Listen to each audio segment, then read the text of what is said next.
सुखदेव जी महाराज कहते हैं राजन, भगवान के 24 अवतार हुए और 24 अवतारों में से 2 ही अवतार मुख्य हैं, एक राम अवतार और एक कृष्ण अवतार। कि राम कृष्ण दो एक हैं, राम कृष्ण दो एक हैं, अंतर नहीं निमेष, इनके नयन गंभीर है, इनके चपल विशेष। राम जी के नयनों में गंभीरता है और कन्हैया के नेत्रों में चपलता है। भगवान राम ने जो अनुसरण किया, किस प्रकार से एक माता के साथ में व्यवहार करना चाहिए, किस ऐसा भाभी के साथ में व्यवहार करना चाहिए, कैसा पुत्र के साथ व्यवहार करना चाहिए, ये हमें राम कथा से सीखना चाहिए। और कृष्ण कथा तो मरने का जो भय है उसको दूर करती है। इसलिए राजा ने कहा कि आप मुझे अब राम कथा सुनाओ। लेकिन सुखदेव जी कह रहे हैं राजन, अगर मैं राम कथा आपको सुनाने लग गया तो राम कथा तो इतनी महान है कि महाराज आप 9 दिन के अंदर भी राम कथा में परिपूर्ण नहीं हो सकते, क्योंकि राम कथा तो बहुत लंबी है। इसलिए सुखदेव जी कह रहे हैं राजन, मैं तुमको थोड़ी प्रसंग राम कथा के सुनाता हूं और यहीं से शुरू होता है सूर्यवंश। अब कथा में ध्यान दे सभी लोग, बातों में ध्यान नहीं दे। यहीं से शुरू होता है सूर्यवंश और सूर्यवंश में भगवान राम जी का जन्म हुआ था। ब्रह्मा के पुत्र मरीचि हुए और मरीचि महाराज की कश्यप हुए। कश्यप के 2 पुत्र हुए, कश्यप के ही पुत्र सूर्य भगवान हुए। सूर्य का एक नाम था विवस्वान और इन्हीं सूर्य का वास्तविक जो नाम है वो है विवस्वान। और इन्हीं से सूर्यवंश प्रारंभ हुआ, विवस्वान से। विवस्वान के 2 पुत्र हुए, उनको हम वेवस्त मनु कहते हैं। वेवस्त मनु महाराज के प्रद्युम्न हुए, जो शिव जी के आश्रम में गलती की जाने के वजह से स्त्री बन गए थे और उनको अपना इस शरीर त्यागना पड़ा। वेवस्त मनु के मन में बड़ी चिंता हुई, तो उनके 10 पुत्र थे, उनमें से एक पुत्र शर्याती हुए। वेवस्त मनु के जो शर्याती नाम के जो पुत्र हैं, उनके यहाँ पर परम सुंदरी कन्या जिसका नाम सुकन्या है। एक बार राजा अपनी सेना को लेकर च्यवन नाम के ऋषि जहां तपस्या कर रहे थे वहां पर गए। लेकिन जो च्यवन ऋषि थे वो तपस्या करते करते इनके सारे समय शरीर पर दीमक लग चुकी थी, सारे शरीर पर मिट्टी लग चुकी थी, मात्र ये आंखें दिखाई दे रही थी। तो इनकी जो सुकन्या थी, ये सुकन्या ने मजाक में और एक सीख ली और एक सीख से महाराज च्यवन ऋषि के नेत्र फोड़ दिए। अब च्यवन ऋषि अंधे हो गए। लेकिन राजा ने अपनी बेटी का विवाह इन्हीं च्यवन ऋषि के साथ में कर दिया। सुकन्या का जो विवाह था इन्हीं च्यवन ऋषि के साथ में कर दिया। अब च्यवन ऋषि की आंखें तो बंद हैं, लेकिन इनका पानी ग्रहण संस्कार करवाया, लेकिन जो सुकन्या थी उन्होंने बहुत सेवा की अपने पति की। और अश्विनी कुमारों ने, जो अश्विनी कुमार थे, उन्होंने च्यवन ऋषि आंखों को ठीक कर दिया, आंखों को ठीक कर दिया और उनको वापस रोशनी प्रदान हो गई। तो इन्हीं सूर्य वंश में एक और प्रतापी राजा हुए जो नभग हुए, नभग के नाभाग हुए और नाभाग के अम्बरीश ऋषि हुए। जो अम्बरीश ऋषि थे वो महाराज एकादशी का व्रत किया करते थे। एकादशी माने 11 का व्रत किया करते थे। अब जो च्यवन अम्बरीश ऋषि थे 11 का व्रत करते थे। तो एक दिन महाराज इन्हीं अम्बरीश ऋषि के आश्रम पर संत दुर्वासा ऋषि आए। अब दुर्वासा ऋषि को महाराज उन्होंने 11 का निमंत्रण दे दिया। 11 का तो फलाहार करते थे और 12 के दिन ये फिर पूजा पाठ करके और फिर भगवान का ध्यान करके और फिर भोजन करते थे। तो इन्होंने कहा कि इन्होंने दुर्वासा ऋषि को निमंत्रण दे दिया कि महाराज मेरे एकादशी का व्रत है, आप कल 12 से, तो आप पहले मेरे घर पे भोजन करना, उसके बाद मैं व्रत खोलूंगा। अब जो दुर्वासा ऋषि थे ये चले गए थे जमुना स्नान करने, और जमुना स्नान करने चले गए तो ये लेट हो गए। और कभी कभी क्या होता है कि 12 के दिन ही 13 लग जाती है, 12 में ही 13 आ जाती है। तो इस अम्बरीश ऋषि ने सोचा कि महाराज को तो पता नहीं कितना समय लगेगा। जो अम्बरीश ऋषि थे ये 11 का व्रत करते थे, तो दुर्वासा ऋषि को निमंत्रण दे दिया। लेकिन दुर्वासा ऋषि चले गए यमुना स्नान करने। लेकिन अब दुर्वासा ऋषि लेट हो गए। अब अम्बरीश ऋषि ने सोचा कि संत तो आए नहीं, 12 की जगह 13 लगने वाली है और 11 का पारायण 12 में करना चाहिए। तो इन्होंने तुलसी दल लिया और तुलसी दल से अपने 11 का पारायण कर लिया। भोजन नहीं किया, तुलसी दल खा लिया। लेकिन जब तुलसी दल खा ली तो ये दुर्वासा ऋषि उसी समय आ गए और उन्होंने कहा अम्बरीश ऋषि से कि आपने मुझको तो निमंत्रण दे रखा है और आप 11 का पारायण खोल लिए, आपको ऐसा नहीं करना चाहिए। तो अम्बरीश ऋषि ने कहा कि महात्मा मुझे क्षमा करें, ये 12 के बाद जो 13 लगने वाली थी इसलिए मैंने इसका पारायण कर लिया था, मेरी गलती नहीं है, मुझे क्षमा कर दीजिए। लेकिन दुर्वासा ऋषि तो लाल पीले हो गए, उनको तो क्रोध जाता था, क्रोध आ गया। और महाराज दुर्वासा ऋषि ने एक जटा अपने उखाड़ी और एक जटा जमीन पर जैसे पटकी तो महाराज एक राक्षसी पैदा होगी कृत्या नाम की। अब कृत्या नाम के राक्षस से पैदा हो गए तो महाराज ये अम्बरीश ऋषि को मारने के लिए दौड़ी। लेकिन मेरे गोविंद ने, नारायण ने अपना सुदर्शन चक्र चला दिया और जो कृत्या नाम की राक्षसी थी इसका तो सिर काट दिया और महाराज ये दुर्वासा ऋषि के पीछे पीछे चक्कर चल दिया। आगे आगे तो दुर्वासा ऋषि और पीछे पीछे भगवान नारायण का चक्र। अब तो दुर्वासा ऋषि बगे बगे फिर रहे हैं और भगवान नारायण का चक्र इनके पीछे पीछे चल रहा है।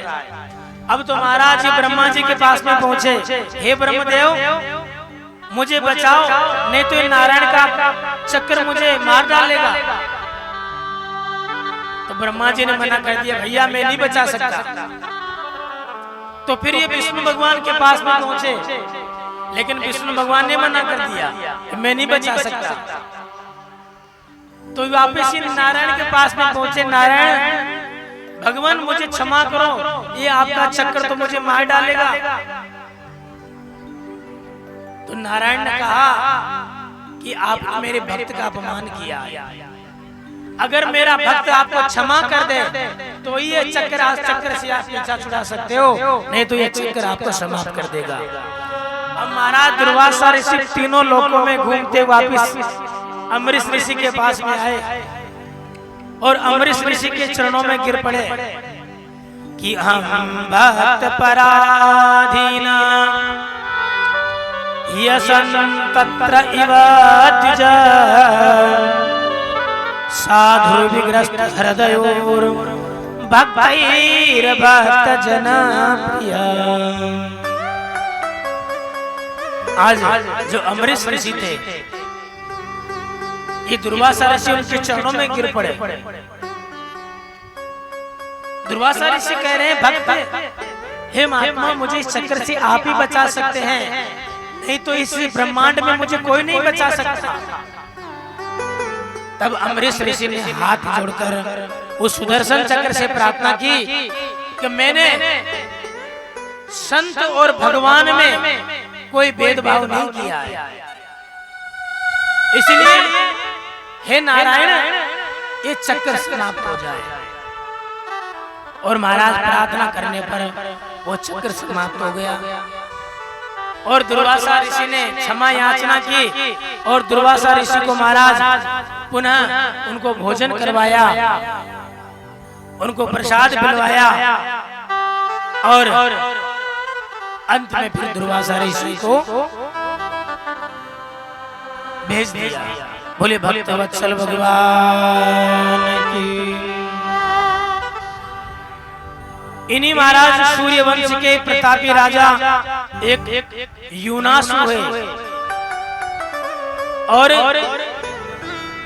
सूर्यवंश में राजाओं की विशेषता रही है कि बिना यज्ञ के इनके यहाँ कोई संतान ही नहीं हुई। जब इन्होंने यज्ञ किया तभी इनके यहाँ संतान पैदा हुई। तो महाराज देखिए यज्ञ का कितना बड़ा प्रभाव है। आजकल हम हवन की पद्धति को भूल गए। आजकल महाराज हवन तो कोई करना चाहता है नहीं अपने घर में। और जब कोरोना काल आया था तो महाराज हवन की जो सुगंधित उसके जो धुआं था वो धुआं ही काम आया था,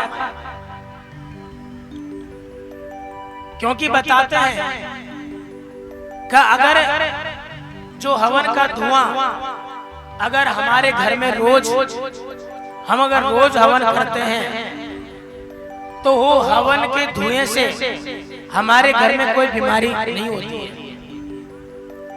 इतना बड़ा प्रभाव है हवन का धुआं का।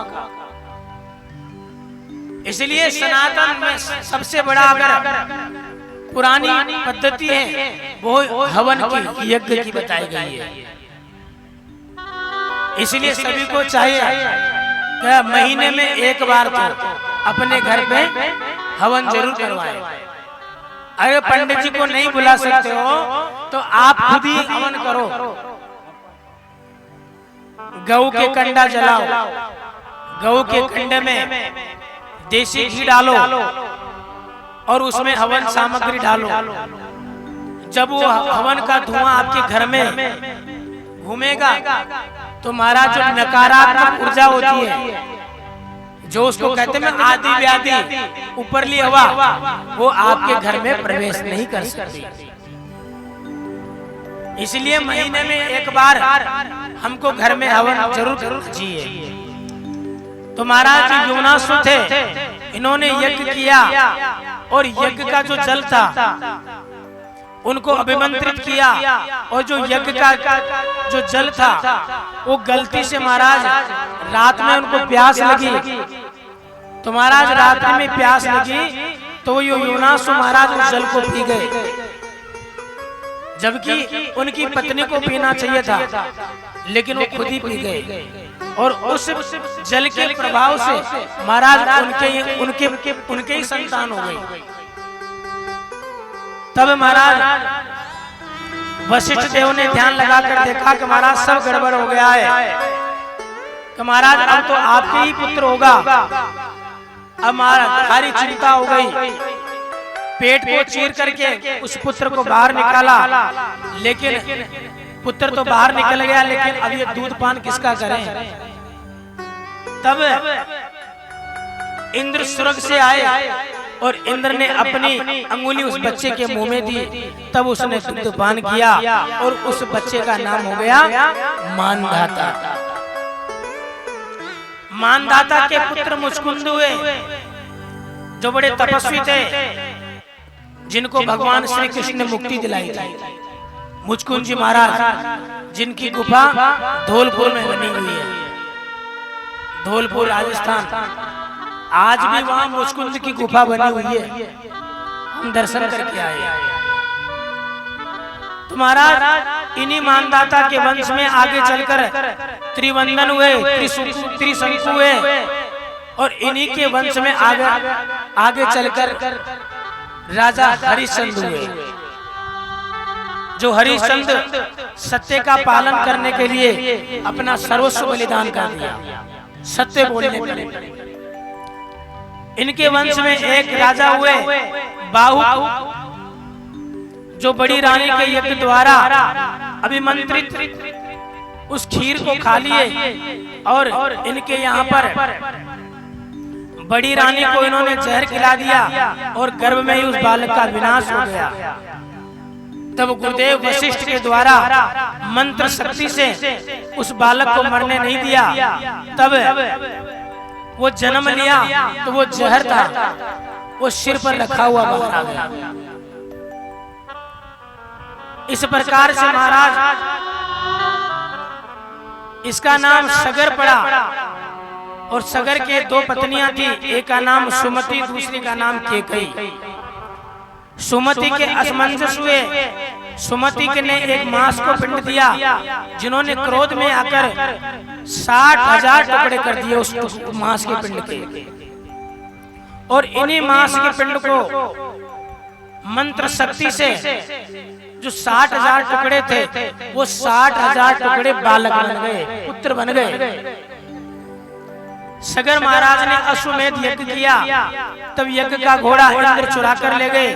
तो महाराज कपिल देव के आश्रम में ये घोड़ा बंधा हुआ मिला, तब वहां से अंतर्ध्यान हुए। सगर के पुत्रों ने इतना जमीन को खोदा कि महाराज सागर बना दिया, और वहीं से इनका नाम सागर पड़ गया। कपिल मुनि के आश्रम में घोड़ा बंधे देखे तो इन्हीं को चोर समझने लगे। तब कपिल देव ने आंखें जैसे ही खोली तो महाराज जो पुत्र थे वो सभी पुत्र जल करके भस्म हो गए। महात्मा कपिल देव ने कहा कि वामन भगवान के चरणों से जो गंगा जी प्रकट हुई है ब्रह्मा जी के कमंडल में, अगर वही गंगा जी का जल इनसे स्पर्श हो जाए तो इनकी मुक्ति हो जाएगी। तो महाराज जो गंगा जी को उतारने के लिए अंशुमान ने बहुत तपस्या की, लेकिन गंगा जी का दर्शन नहीं हुआ। तब इन्हीं के वंश में दिलीप हुए, दिलीप ने तपस्या की, तब भी गंगा जी नहीं आई। तब महाराज इनके पुत्र भगीरथ हुए। भगीरथ ने तपस्या की और महाराज गंगा जी को कमंडल से निकाल करके ध्रुव लोक में आई। तब सप्त ऋषि मंडल में आई, वहां से शिव जी की जटाओं में आई, और शिव जी की जटाओं में आकर हिमालय से निकलना प्रारंभ हुई, और भगीरथ के साथ में गंगा जी पधारी, और सगर के जो 60,000 पुत्र थे इनका स्पर्श हुआ, और उसका फिर इनका अमर हो गए। तो महाराज 3 पीढ़ी लग गई गंगा जी को यहाँ लाने में। तब भगीरथ ऋषि ने गंगा जी को जमीन पर लेके आए। बोले गंगा मैया की। किस किस ने गंगा स्नान किया है? हाथ खड़े करो। गंगा जी कौन कौन नहाए? बताओ गंगा जी कौन कौन नहा लिए? कितना बड़ा आपका दुर्भाग्य है, बताओ है? मात्र इतनी संख्या में गिने चुने 2-3 आदमी जिन्होंने गंगा जी नहाए। इस धरती पर आप जन्म लेकर आए हो, या तो गंगा जी जितने जाओगे जब अगला पुराना पटक जाऊंगा हैं, जितने गंगा जी नावो में लगी। लेकिन गंगा जी जानो चाहिए हरिद्वार का महीना गंगा जी बेरी से। अगर हरिद्वार न जाओ तो मथुरा के पास में सोरू जी से। हाँ, और बताया है गंगा जी के जल में आज भी कीड़ा नहीं लगता है। ये गंगा जी चाहे वो कितना ही गंदा हो जाए, कितना ही नाली बन जाए, अपन कितने ही बोतल में भर के रख ले, लेकिन गंगा जी का ये वरदान है, उसके जल में कभी कीड़ा नहीं लगता।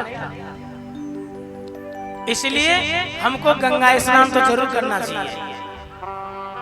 हाँ, अब बताओ कौन कौन स्नान करेगा गंगा जी? सभी लोग गंगा स्नान करें और ठाकुर जी की ऐसी कृपा बने कि आप मथुरा, वृंदावन, गंगा जी, ऋषिकेश यहाँ जाया करो। ये कमाना धमाना तो जिंदगी भर का है। लावणी, बकरियां शराबो, बाशन शराबो, ये तो जिंदगी भर की है। लेकिन यहाँ से आप बाहर न निकलो, क्योंकि जो कुआ को मेंढक को कुआ में ट्रैक्टर कर रही जैसे वो जारो समुद्र में जाओ समय जदे वो समुद्र दिखत फिर वो सोचो यो तो बड़ो समुद्र तो यार के कुआ में ही अब समुद्र में जाओ तो गंगा जी में स्नान करो। महाराज इन्हीं के नाम से भगीरथ के साथ में गंगा जी पधारी। भगीरथ के वंश में राजा खटवांग हुए, राजा दीर्घबाहु हुए और रघु की कीर्ति इतनी फैली कि महाराज इन्हीं के नाम से सूर्य वंश प्रसिद्ध हो गया। और इसी सूर्य वंश में राजा दशरथ हुए। इन्हीं दशरथ जी महाराज के जो अयोध्या में राज्य करते थे, लेकिन दशरथ जी महाराज के भी कोई पुत्र नहीं था। जब इन्होंने यज्ञ किया, विश्वामित्र जी ने यज्ञ करवाया, तब इनके यहाँ पर संतान पैदा हुआ। कौन से समय हुई? कन्नों में तिथि मधुमास पुनीता, हर शुक्ल पक्ष अभिजित हरि प्रीता। मधुमास पुनीता, शुक्ल पक्ष अभिजित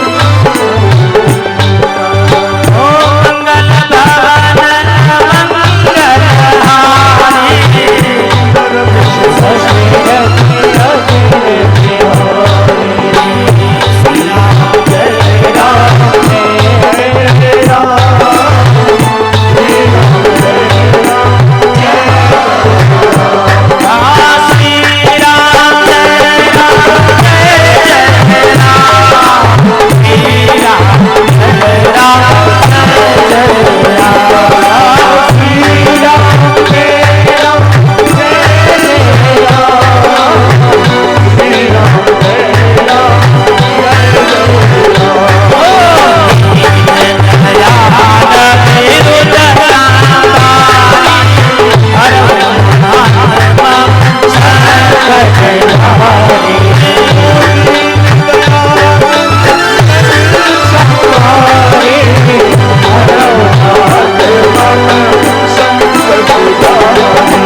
यज्ञ करवाया और यज्ञ के प्रभाव से गुरु वशिष्ठ की आज्ञा से बड़ी रानी जो कौशल्या थी उसको अर्धभाग दिया और अर्धभाग सुमित्रा को दिया और सुमित्रा ने कैकेयी को बांट दिया और समय आने पर तीनों रानियां गर्भवती हुई और चैत्र मास के शुक्ल पक्ष की नौमी तिथि को अभिजीत मुहूर्त में ठीक 12 बजे भगवान राम का जन्म हुआ।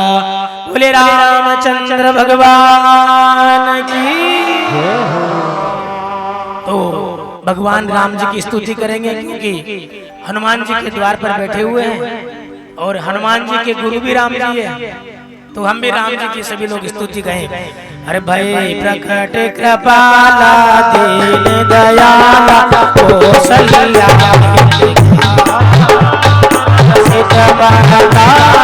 मुनि मनहारी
लीन मनुष्य अवतार निर्मित तनो माया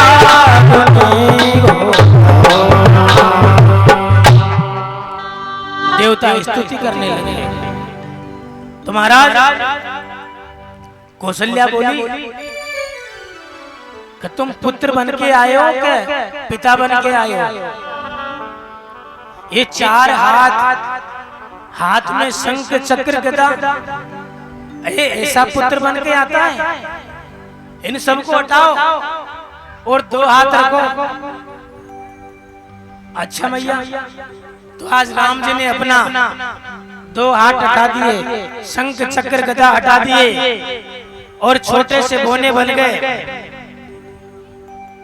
फिर बोले कि अगर पुत्र जन्म लेता है तो उसको रोना पड़ता है। आप तो पिताजी बनकर आए हो, अब रोनो।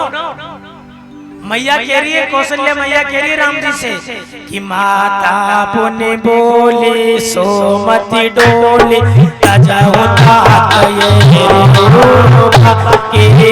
सुशीला सुख परम और रो भी सही। और जब बच्चा पैदा होता है तो नंगा पैदा होता है, ये कपड़े पहन के आए हो, ये भी सब हटा दो। आज राम जी नंगे हो गए और नंगे होकर आज मैया के यहाँ पर रोने लग गए। महाराज आकाश मंडल में देवता पुष्प वर्षा करने लग गए, क्योंकि आज भगवान राम अवतार लिए हैं। राम जी ने कहा कि मैं अब की बार ठीक 12 बजे दिन में आया हूं, और जब मैं अगला मेरा कन्हैया का जन्म होगा तो ठीक रात के 12 बजे जन्म लूंगा। चंद्रमा से कह रहे, चंद्रमा तुम घबराओ मत, मैं तेरी साक्षी में अगले अवतार में ठीक रात के 12 बजे प्रकट होगा। तुम्हारा देवताओं ने भगवान का नाम रामचंद्र रख दिया। दशरथ जी महाराज को सूचना मिली कि तीनों भाइयों ने पुत्रों को जन्म दिया है। महारानी कौशल्या के रघुवर पधारे हैं, कैकेयी महारानी के भरतलाल पधारे हैं, और सुमित्रा जी ने लक्ष्मण और शत्रुघ्न लाल को जन्म दिया है। अब तो महाराज कहां एक पुत्र नहीं था, लेकिन आज 4-4 पुत्र हो गए। अब तो अयोध्या में बधाइयां बट रही है और सभी लोग नाच रहे हैं, गा रहे हैं। तो आइए हम भी एक बधाई तो गा लें। राम जी का जन्म हुआ है तो सभी लोग, राम जी का जन्म हुआ है तो नाचना जरूर, क्योंकि जो राम जी के जन्म में नाच लिया उसको किसी के आगे नाचने की जरूरत नहीं पड़ती है। बोले राजा रामचंद्र भगवान की। राम जन्म सुन आई, हमें तुम दे दो बधाई। राम जन्म सुन आई, हमें भैया दे दो बधाई। राम जन्म सुन आई, दो बधाई, दे दो बधाई, दे दो बधाई, दे दो बधाई, दो बधाई, दे दो बधाई। राम जन्म सुन आई, अवध में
तो बिगड़ तो बनाई बाजे बधाई जन्म सुनी आई अवध में बाजे बधाई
राजा रामचंद्र भगवान की, हनुमान जी महाराज की जय जय श्री राम।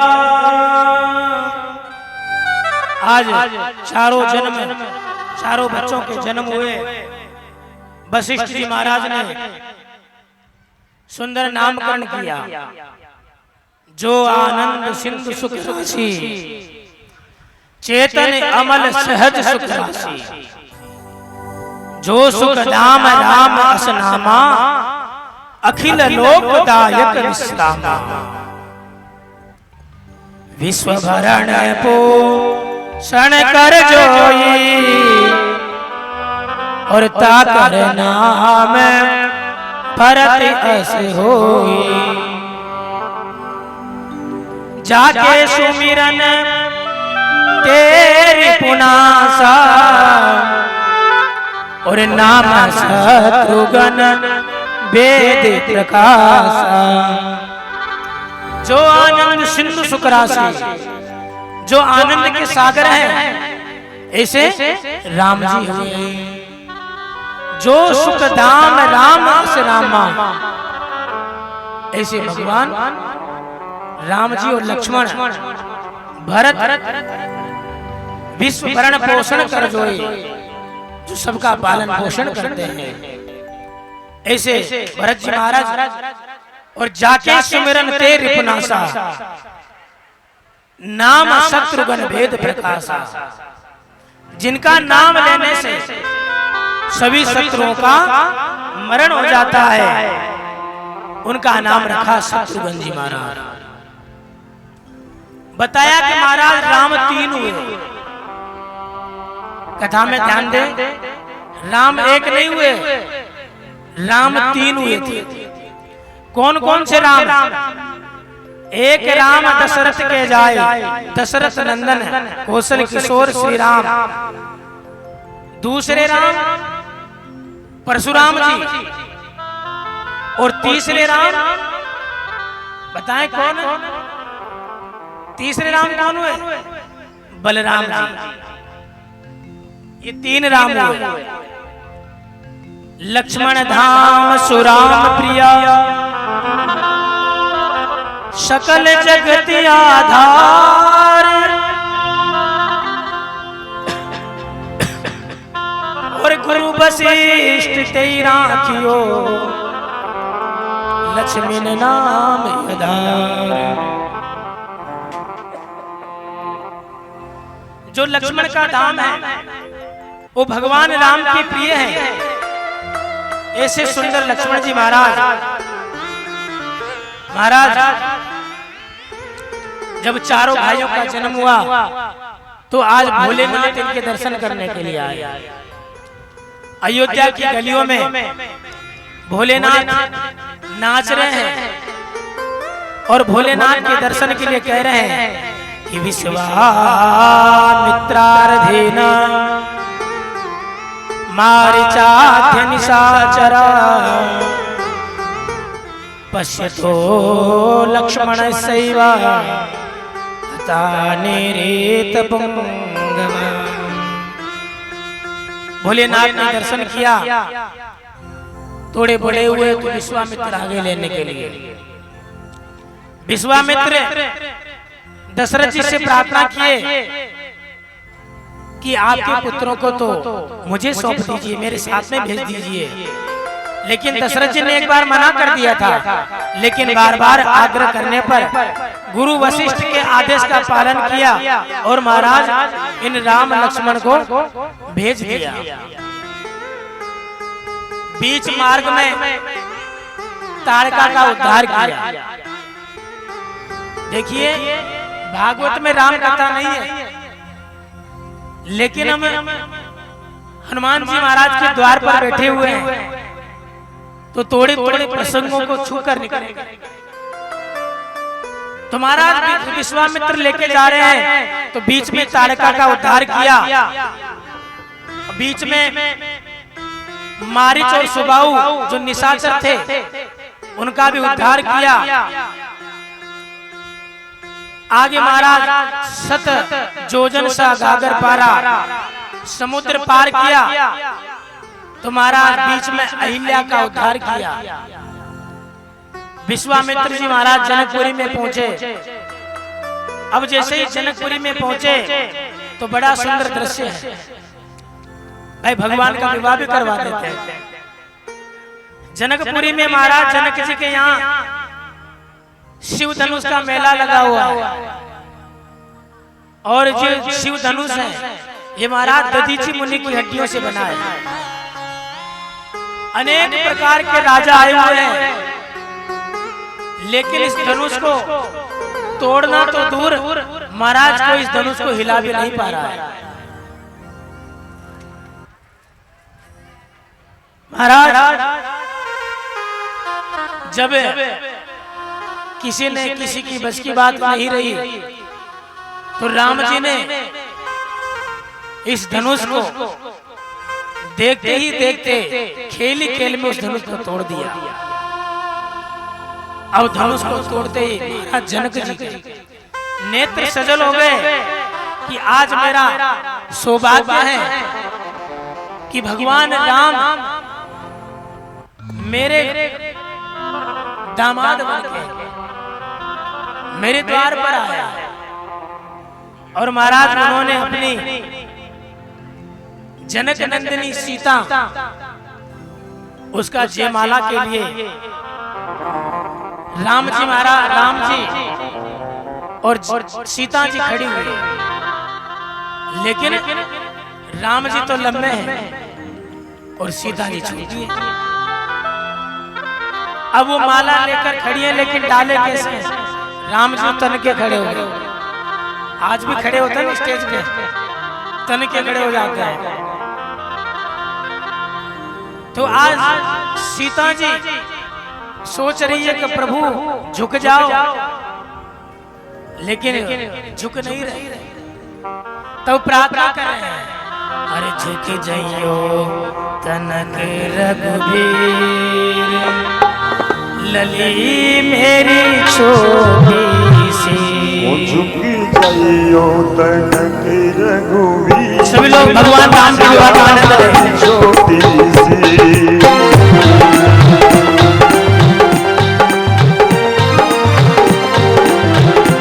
झुक जाइयो तनक रघुबीर, सिया मारी छोटी सी।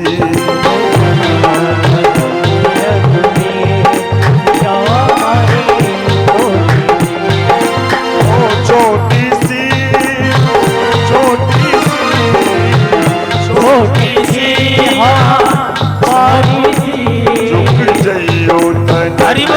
रघुवीर लली मारी छोटी सी, ओ झुकी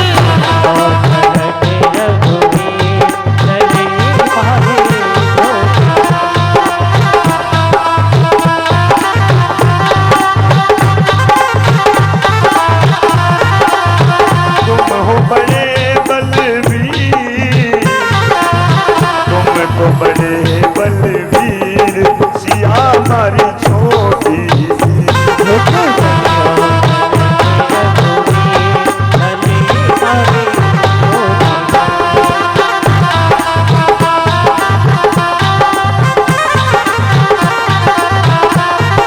ओ जय माला लिए कब से दाढ़ी, जय माला लिए कब से ठाड़ी, जय माला लिए कब से दाढ़ी, जय माला लिए कब से ठाड़ी।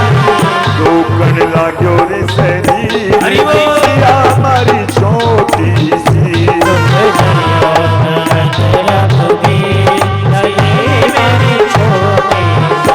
झुक जइयो तनक रघुवीर, सिया मारी छोटी सी,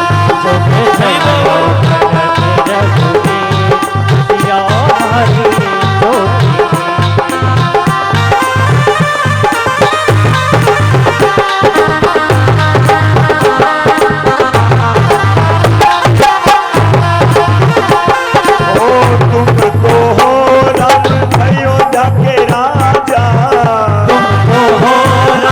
अयोध्या के राजा, तुम तो हो राम अयोध्या के राजा, अयोध्या के हम हैं जनक के गरीब, सिया मारी छोटी सी,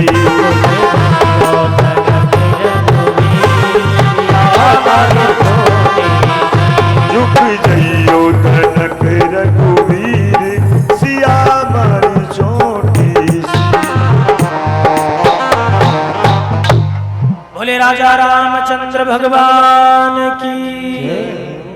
महाराज राम जी तन के खड़े हुए हैं, तब वशिष्ठ जी की जब इशारा किया तो वशिष्ठ जी बोले कि तुम जानो, तुम्हारा काम जानो।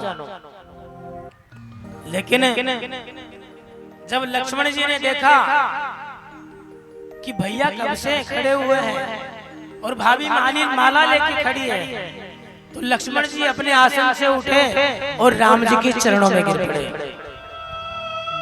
जैसे ही लक्ष्मण जी चरणों में प्रणाम करने लगे और जैसे ही राम जी ने लक्ष्मण को उठाया तो सीता जी ने वरमाला डाल दी। बोले राजा रामचंद्र भगवान की। महाराज जनक जी ने जानकी जी का विवाह तो राम जी के साथ में कर दिया, लेकिन उन्होंने सोचा कि तीन राजकुमार हो रहा है, फिर तीनों बेटियों का साथ में विवाह कर देता हूं। तो उर्मिला जी का विवाह लखनलाल के साथ में कर दिया, और जो मांडवी जी थी उनका विवाह भरतलाल के साथ में कर दिया, और जो श्रुत कीर्ति जी थी उनका विवाह शत्रुघ्न लाल के साथ में कर दिया। चारों भाइयों का विवाह हो गया, जनकपुरी में आनंद छा गया, सब मंगल में गीत गा रहे हैं राजन। लेकिन इस विवाह को नजर लग गई। नजर कैसे लग गई? वो जो विघ्नेश्वरी देवी थी वो अयोध्या में पहुंच गई, और जो मंथरा थी उसकी बुद्धि ने, उसकी मंथरा देवी ने केकई महारानी के विचारों को बदल दिया, और केकई ने महाराज दशरथ से मांग लिया। क्या मांगा? 2 वरदान मांगे। पहला वरदान तो मांगा कि मेरा भरत का राज्याभिषेक, और दूसरा वरदान ये मांगा कि राम का 14 वर्ष का वनवास। महाराज दशरथ जी महाराज के होश उड़ गए कि बुढ़ापे में तो मेरे पुत्रों का जन्म हुआ और तू भी मेरे से राम का वनवास मांग रही है। अरे जो मेरे हृदय का टुकड़ा है, जो मेरी जान है, तू उसका वनवास मांग रही है। महाराज राम जी आज राम लक्ष्मण सीता उर्मिला से लक्ष्मण ने कह दिया था कि तेरे आंखों में मैं आंसू नहीं देखूं, तू यहीं रहकर माता पिता की सेवा करना। और महाराज आज राम लक्ष्मण और सीता तीनों वनवास के लिए चल दिए, जंगल की ओर चल दिए। अयोध्या वासी सब साथ में चल पड़े, लेकिन तमसा नदी के तीर पर उनको सोते हुए छोड़ दिए। और महाराज श्रृंगबेरपुर में चलती है आगे निषाद राज से इनकी रात्रि में मुलाकात हुई। प्रातः महाराज केवट ने इनको गंगा पार करवाया। आज केवट भगवान राम के चरण धो रहा है और अपने नाव में बिठा करके उनको गंगा पार करवाया। महाराज सुमंत जी महाराज को राम जी को लेने भेजा था, लेकिन जब राम ने मना कर दिया, जब राजा दशरथ से कहा कि तुम्हारा पुत्र राम नहीं आया, तो दशरथ जी के मुंह से 6 बार राम राम निकले, क्योंकि आज राम जी को गए हुए 6 दिन हो गए थे। कि राम राम कही और राम राम कही राम, तनु परिहर रघुबर विमल, राव गयो सुधाम। राजन तुम्हारा राम नहीं आया। उसी समय राजा दशरथ जी के ये 5 भौतिक शरीर था, उस शरीर त्याग दिया। शरीर त्याग दिया तो राजा दशरथ जी स्वर्ग चले गए, लेकिन देवराज इंद्र के आधे सिंहासन पर दशरथ विराजमान हैं। दशरथ जी महाराज का 5 भौतिक शरीर तेल में सुरक्षित रखा गया और भरत जी महाराज को सूचना दी, क्योंकि भरत जी महाराज अपने ननिहाल में थे। भरत जी महाराज को बुलाया गया। भरत जी महाराज को जब सूचना मिली तो भरत जी महाराज अनेक प्रकार से सौगंध खा रहे हैं और भरत जी महाराज ने कहा कि मैं इस राजगद्दी पर मैं नहीं बैठूंगा। और महाराज भरत जी महाराज चरण पादुकों को पहले तो राम जी को लेने के लिए आए, लेकिन तब राम ने मना कर दिया, तो चरण पादुका अपने सिर पर रखकर एक अयोध्या से बाहर पर्णकुटी बनाई, उसमें निवास कर रहे हैं। आचार्य सुदेव कहते हैं, राजन 14 वर्षों तक अयोध्या में किसी ने चप्पल जूता नहीं पहना। 14 वर्षों तक अयोध्या में किसी की शादी नहीं हुई, किसी के यहाँ पर मंगल गीत नहीं गाए, क्योंकि उनका जो हृदय राम था वो राम ही इस अयोध्या से चला गया था। आगे महाराज मेरे प्रभु ने अत्रि मुनि के आश्रम में पधारे। अनुसुईया से इनकी जानकी जी को आशीर्वाद वचन मिला। सुतीक्षण के आश्रम में पधारे, अगस्त मुनि के आश्रम में पधारे, वहां पर सत्संग किया। मेरे रघुवीर पंचवटी में आए और पंचवटी पर इनका पदार्पण हुआ और पंचवटी की भूमि पर वहां पर महाराज ये शूर्पणखा आ गई।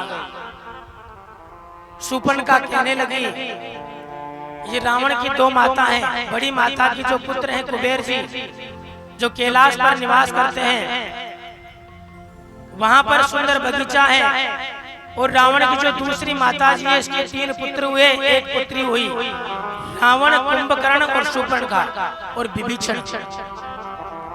इनकी एक ही बहन थी शूर्पणखा, जो रावण की अपनी बहन थी। महाराज शूर्पणखा राम जी को सौंदर्य को देखकर कहने लगी, वो बेश बदल के आई कि आप तो मेरे से शादी करिए। तब समझाने पर शूर्पणखा मानी नहीं।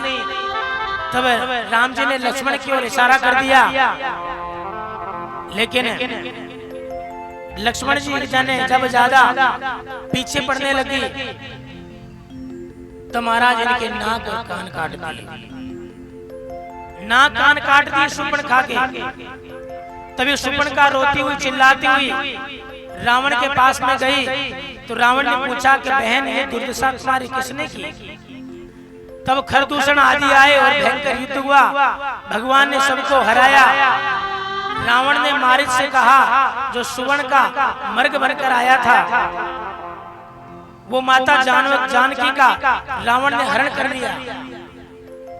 लक्ष्मण जी को राम जी की सुरक्षा के लिए छोड़ रखा था, लेकिन रावण साधु का वेश बना करके और सीता जी का हरण कर दिया। बाद में महाराज जटायु से इनका विचित्र युद्ध हुआ। माता जानकी की नजर जहां पर पड़ी, वहां पर राघवेंद्र प्रभु ने उनको मुक्ति दी और महाराज जटायु सुग्रीव को राम ने अंक में भर करके कई हजार वर्ष तक जीवित रहे, ये आशीर्वाद दिया। जटायु बोले कि महाराज अब इससे सुंदर मृत्यु नहीं हो सकती, तो राम जी की गोद में ही उसने प्राणों को त्याग दिया। सबरी के घर जाकर और बड़ा सुंदर उपदेश दिया।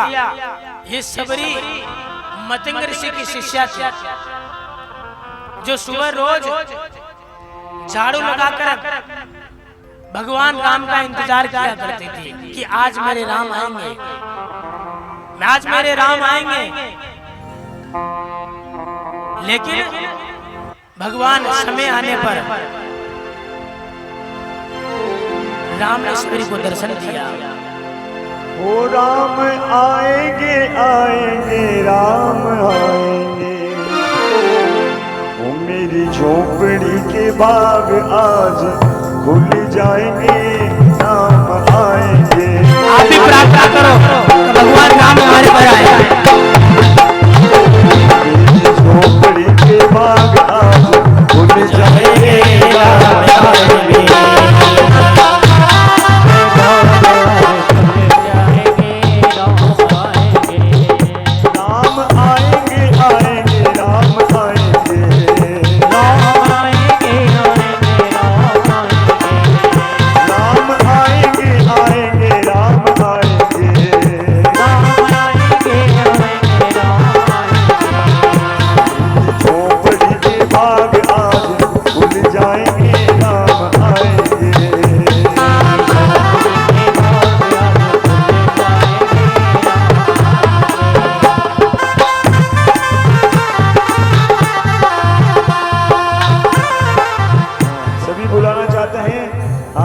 सभी को हाजिरी देकर, हाँ भैया भैया।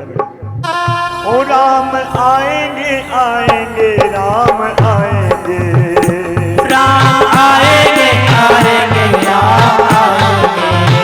ओ मेरी झोपड़ी के बाग आज खुल जाएंगे, राम आएंगे।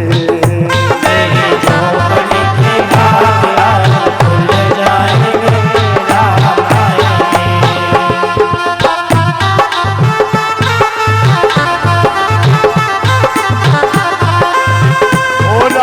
आएंगे तो अंगना सजाऊंगी, राम आएंगे तो अंगना सजाऊंगी, ओ राम आएंगे तो अंगना सजाऊंगी, राम आएंगे तो अंगना सजाऊंगी। दीप जला के मैं दिवाली मनाऊंगी, दीप जला के दिवाली में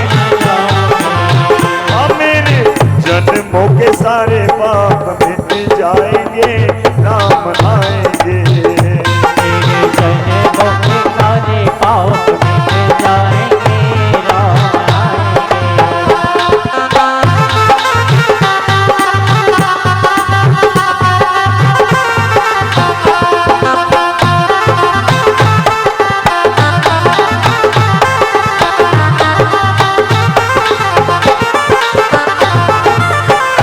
राम झूलेंगे तो पालना झूलाऊंगी, राम झूलेंगे तो पालना झूलाऊंगी, ओ राम झूलेंगे तो पालना झूलाऊंगी, राम झूलेंगे तो पालना झूलाऊंगी, मीठे मीठे भजन में को सुनाऊंगी, मीठे मीठे भजन सुनाऊंगी, मीठे मीठे भजन को सुनाऊंगी।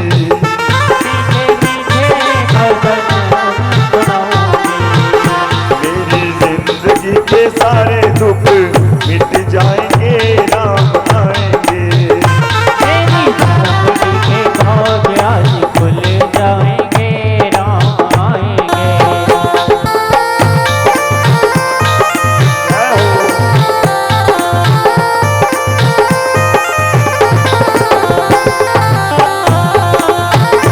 मैं तो रुचि रुचि भोग लगाऊंगी, मैं तो रुचि रुचि भोग लगाऊंगी, मैं तो रुचि रुचि भोग लगाऊंगी, मैं तो रुचि रुचि भोग लगाऊंगी, अपने हाथों से राम को खिलाऊंगी, अपने हाथों से राम को खिलाऊंगी, अपने हाथों से मैं राम को खिलाऊंगी, अपने हाथों से मैं राम को खिलाऊंगी। मेरी जिंदगी के सारे दुख मिट जाएंगे, राम आएंगे। मेरे झोंपड़ी के भाग्य आज खुल जाएंगे, राम आएंगे।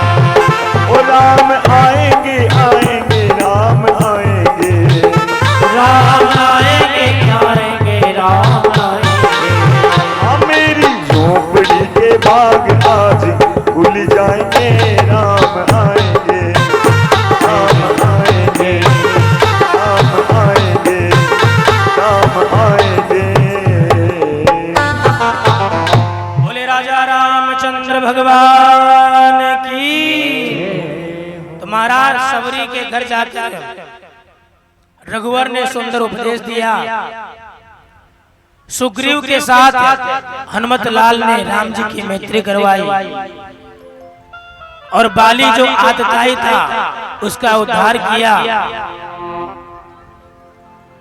उद्धार करके जो वेद के विरुद्ध आचरण करता है उसको तो दंड मिलना चाहिए। बाली के पुत्र अंगद को रघुवर ने अपनी सेना में समर्पित कर लिया और दसों दिशाओं में वानर सेना माता जानकी खोज में लगी हुई है, लेकिन दक्षिण दिशा में चाहे। हनुमान जी महाराज पराक्रम थे, बड़े बलशाली थे, क्योंकि चारों युग प्रताप तुम्हारा। हनुमान जी महाराज का चारों युगों में प्रताप रहा है। कलयुग के अंदर भी हनुमान जी महाराज का प्रताप है। जैसे महाराज एक कोई भक्त थे, भक्त की महाराज मेले में उनकी पत्नी बिछड़ गई। अब पत्नी बिछड़ गई तो वो परेशान चिल्ला रहे थे, कहां ढूंढूं कहां ढूंढूं। बीच में हनुमान जी महाराज का मंदिर दिखा तो पुजारी जी ने कहा कि 1.25 मन देसी घी के लड्डू चढ़ाओ हनुमान जी महाराज के, तो तुम्हारी पत्नी मिल जाएगी। तो भक्त 1.25 मन लड्डू का भोग लगाने के लिए लड्डू लेने गया, तो वहीं बगल में राम जी का मंदिर और था। तो पुजारी कहने लगा कि नहीं भगत, तो मेरे राम जी का भोग लगा, हनुमान जी महाराज के तो बाद में लगाना। लेकिन वो दूसरा कहने लगा, पुजारी जी, हनुमान मंदिर का पुजारी कि राम जी अपनी पत्नी को नहीं ढूंढ पाए तो ये कहां से ढूंढ के देंगे। तू हनुमान जी महाराज का भोग लगा, हनुमान जी महाराज तेरी पत्नी को ढूंढ के लाएंगे।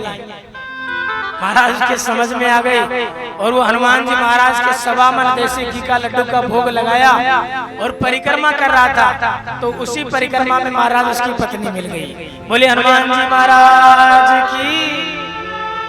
तो महाराज हनुमान जी महाराज का चारों जुगों में प्रताप रहा है कि पवन तने बल पवन समाना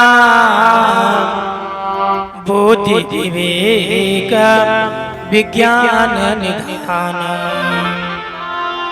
हर कौन सो काज कठिन जग माही और जो नहीं हो ये तात तुम पाए। राम काज लगी तवे अवतारा सुनहि भयो पर्वताकारा। आज हनुमान जी महाराज ने मुद्रिका लेकर आए।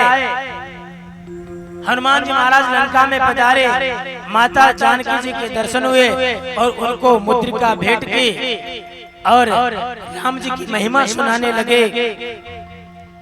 तब हनुमान जी महाराज ने लंका में आग लगाई और राम जो जानकी जी की चूड़ामणि थी वो भगवान राम को लाकर समर्पित कर दी। भगवान राम बड़े प्रसन्न हुए, सारी सेना को लेकर कूच कर दिया। राम जी की मुलाकात विभीषण महाराज से हुई, क्योंकि विभीषण उन राक्षसों के बीच में रहते हुए भी वो राम जी के परम भक्त थे। कि श्रवण सुजस सुनियायो प्रभु वंजन बवबीर और त्राहि त्राहि आरति हरण शरण सुख दे रघुवीर। राम जी ने विभीषण को अंक में भर लिया और समय आने पर महाराज विभीषण को राजा बना दिया। बोले राजा रामचंद्र भगवान की जय। देवताओं ने राघवेंद्र की सेवा में अपने रथ को भेज दिया और महाराज विभीषण के इशारे पर रावण को ऐसा बाण चलाया कि महाराज रावण का उद्धार कर दिया। समय आने पर एक धोबी के कहने पर महाराज राम ने अपनी सीता का परित्याग कर दिया, क्योंकि अयोध्या की जनता, अभी आपने देखा होगा कि महाराज इतना बड़ा राम मंदिर बना कर दिया, अयोध्या को राम नगरी बना दिया, लेकिन क्या परिणाम निकला हमको बताने की आवश्यकता नहीं है, क्योंकि हम राजनीतिक से दूर रहते हैं। लेकिन जो अयोध्या की जनता ने जो किया वो बिल्कुल गलत किया। जिसने अयोध्या बहुत पिछड़ी हुई थी, कोई नहीं जानता था अयोध्या को, टेंट में बैठे हुए थे, लेकिन आज अयोध्या को दुल्हन बना दिया। जिस प्रकार दुल्हन सजाती है ना, दुल्हन सजती है, उसी प्रकार अयोध्या को सजा दिया।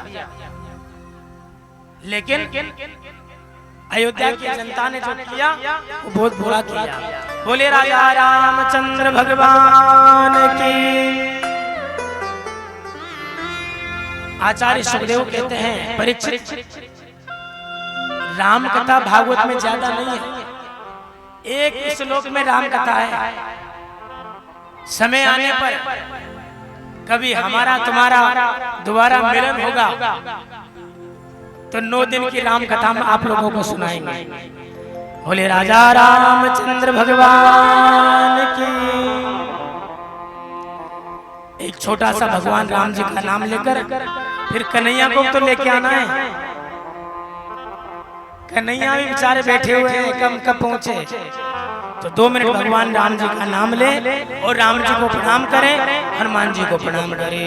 सीताराम सीताराम सीताराम कहिए जाहे विधि राखे राम वाहे विधि रहिए राम सीताराम सीताराम कहिए चाहे विधि राखे राम वाहे विधि रहिए।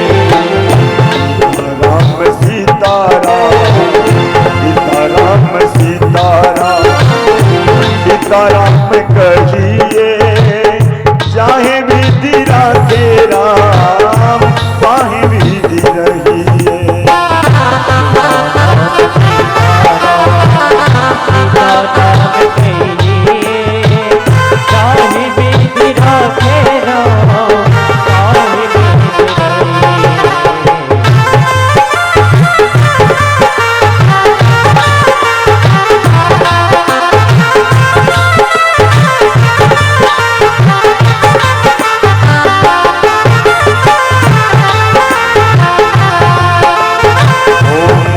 में हो राम नाम राम सेवा हाथ में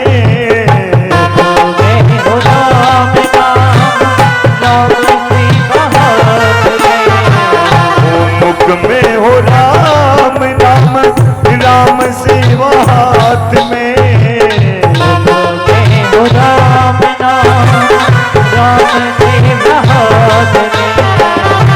तू तो अकेला नहीं राम तेरे साथ में सीता विधान जानो सीता विधान जानो लाभ हानि सही चाहे विधि राखे राम वाहे विधि रहिए राम सीताराम राम कहिए चाहे वेद राखे राम ताहि वेद अरे जिंदगी की डोर सौंप हाथ दीनानाथ के जोर सौंप हाथ दीनानाथ के अरे महलों में राखे चाहे झोपड़ी में वास दे महलों में राखे चाहे झोपड़ी में वास दे धन्यवाद निर्विवाद हे राम राम कहिए चाहे विधि राखे राम वाहे विधि रहिए राम सीताराम सीताराम कहिए ताहि वेद राखे राम ताहि वेद आशा एक राम जी से तुझी आशा छोड़ दे आशा एक राम जी से तुझी आशा छोड़ दे नाता एक राम जी का सबका नाता तोड़ दे आशा एक राम जी का सबका नाम साधु संग राम रंग साधु संग राम रंग अंग अंग रंगिए चाहे विधि राखे राम वाहे विधि रहिए राम सीताराम सीताराम कहिए चाहे विधि राखे राम चाहे विधि रहिए वाहे विधि रहिए बोले राजा रामचंद्र भगवान की तो महाराज आगे चंद्रवंश का निरूपण किया गया और इसी चंद्रवंश में अभी आपने सूर्यवंश का निरूपण सुना। अब आगे चंद्रवंश का निरूपण है। आचार्य सुखदेव कहते हैं राजन नारायण के पुत्र हुए ब्रह्मा और ब्रह्मा के पुत्र हुए अत्रि अत्रि के पुत्र हुए श्रीमान चंद्रमा और चंद्रमा के दो पुत्र हुए बुध और पुरुरुआ। इन्हीं पुरुरुआ के वंश में 6 पुत्र हुए आयु शतायु सत्यायु रय विजय और जय। और इसी चंद्रवंश में एक महान तेजस्वी पुत्र हुए जिसका नाम है गादी। ये गादी चंद्रवंशी राजा थे, बड़े तपस्वी थे, लेकिन गादी महाराज के कोई पुत्र नहीं था। सत्यवती पुत्री से इनका विवाह हुआ। ऋचिक नाम के एक ऋषि आए और इच्छा न होते हुए गादी ने अपनी पुत्री का विवाह ऋचिक मुनि के साथ में कर दिया। और आज ऋचिक मुनि के यहाँ पर वो बेटी चली गई थी। गादी रोते हुए करूँ कि मैं क्या क्या, मेरी पुत्री चली गई है। तो गादी के एक ही पुत्री थी, वो ससुराल चली गई। तो गादी बोले अपनी पत्नी से कि मेरे दामाद बड़े विद्वान हैं, तुम दामाद से बोलो कि कोई ऐसी औषधि बनाए जिससे हमारे घर भी पुत्र हो जाए। तो गादी मुनि ने दो औषधियां बनाई, एक सासू जी के लिए और एक अपने लिए। लेकिन महाराज ये जो औषधियां थी अदल बदल हो गई। जो सासू जी के लिए बनाई थी वो तो बेटी ने खा ली, और जो बेटी के लिए बनाई थी वो सासू जी ने खा ली। तो क्या प्रभाव पड़ा महाराज? जो सासू जी के जो पुत्र हुआ वो क्षत्रिय होने पर भी ब्राह्मण हो गया, विश्वामित्र जी। जो क्षत्रिय होते हुए भी ब्राह्मण कहलाए। ऋचिक मुनि के यहाँ पुत्र हुआ, उसका नाम हुआ जमदग्नि। कौन नहीं जानता जमदग्नि ऋषि को? जमदग्नि की पत्नी रेणुका, जिन्होंने चार पुत्रों को जन्म दिया, और इनके जो सबसे पुत्र हैं वो परशुराम जी महाराज हुए। परशुराम जी के पिता है जमदग्नि और परशुराम जी की माता है रेणुका। इनसे पुत्र हुआ परशुराम जी की। परशुराम जी पिता की आज्ञा का बहुत पालन करते थे। तो एक दिन पिता की आज्ञा मानकर माता जी को ही मार दिया। हाँ, और उस पिता के महत्व को जानने के लिए महाराज सबको जीवित कर दिया। जमदग्नि के आश्रम पर एक गाय थी, उस गाय का नाम है कामधेनु। महाराज कामधेनु गाय, जहाँ पर गाय बड़ी बूढ़ी हो जाएं, तो हमको आज भी हमारे गांव में कोई बेसहारा गाय हो तो उस गाय को वहां से उठा करके हमको गौशाला में देनी चाहिए। ये हमारा परम धर्म बनता है। कोई गाय बीमार हो तो हमको सबको मिलकर, ग्रामवासियों को, सब गांव वालों को मिलकर उस गाय का इलाज करवाना चाहिए। क्योंकि मैंने आपको पहले भी बताया था, क्योंकि गाय के अंदर 33 करोड़ देवी देवताओं का निवास होता है। और संभव तो यह होना चाहिए कि सभी गांव वाले मिलकर एक ऐसी जगह बनानी चाहिए जहां पर गायों को रख सके और समय समय पर उनका चारा भरण पोषण कर सके। क्योंकि मंदिर तो बन ही गया, अब तो बस गौशाला और बन जाए।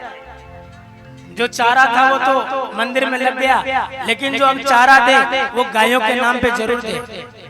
कोई यही नहीं सोचे कि मैं तो अलग ही बेच दूं अपने चारा को, क्योंकि अरे हम फसल तो पा ही रहे, वो तो एक कूड़ा है और उस कूड़े को धर्म के नाम पे लगाए।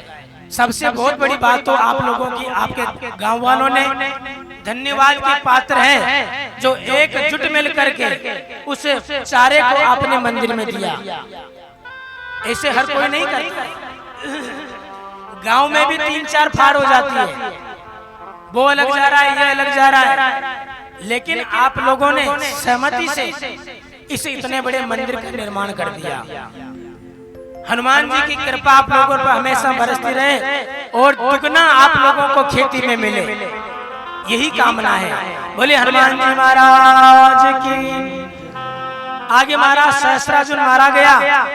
जमदग्नि ने कहा, बेटा तुमने अच्छा नहीं किया, राजा की हत्या कर दी, तुम 4 धाम पैदल यात्रा जाओ। परशुराम जी पैदल यात्रा चले गए और परशुराम जी ने पैदल यात्रा की।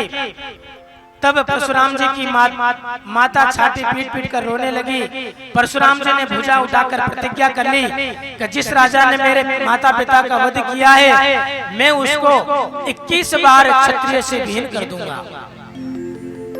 आज परशुराम जी ने ठान ली। इन्हीं के वंश में महाराज गादी मुनि के पुत्र हुए विश्वामित्र। इनके आगे चलकर इनके वंश में नहुष हुए।